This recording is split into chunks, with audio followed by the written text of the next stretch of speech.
Dalam rangka menyemarakan jelang peringatan Hari Ulang Tahun ke-80 Kemerdekaan Republik Indonesia, masyarakat Gampung Pinem, Kabupaten Aceh Barat mengikuti perlombaan sepak bola menggunakan kain sarung. Berikut kita dengarkan laporan selengkapnya.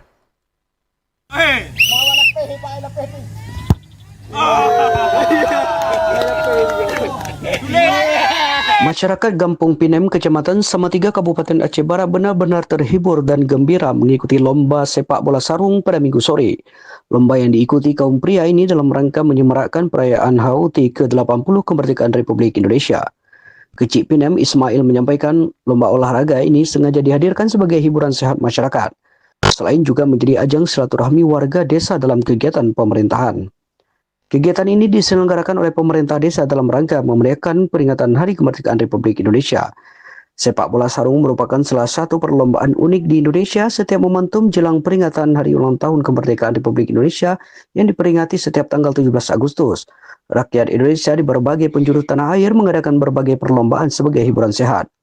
Ismail Kecik Pinem menyampaikan, di Gampung Pinem juga diselenggarakan berbagai perlombaan lainnya, mulai dari untuk lomba tingkat anak-anak hingga orang dewasa. Itu dari pagi tadi dimulai dengan tarik tambangnya anak-anak. Jadi itu seru sekali dan dihadiri oleh alhamdulillah cukup ramai ya.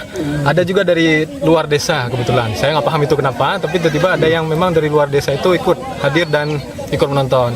Nah, terus dilanjutkan dengan kegiatan tadi sempat kasti namanya, yang diikuti oleh ibu-ibu dan para pemudi desa. Ini selanjutnya adalah kegiatannya orang-orang tua yang juga diikuti anak muda.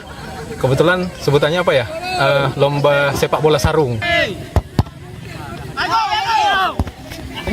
Melalui momentum perlombaan ini dapat memupuk semangat kebersamaan, gotong royong, dan juga semangat nasionalisme seluruh warga. Kegiatan positif ini menjadi bagian dari program pemerintah Gampung. Perlombaan sepak bola sarung ini berakhir dengan adu penalti karena kedua sebelasan kesulitan membobol gawang lawan. Salah satu penyebab karena semua pemain sepak bola memakai sarung. Reporter RRI Melabuhan Warinus melaporkan.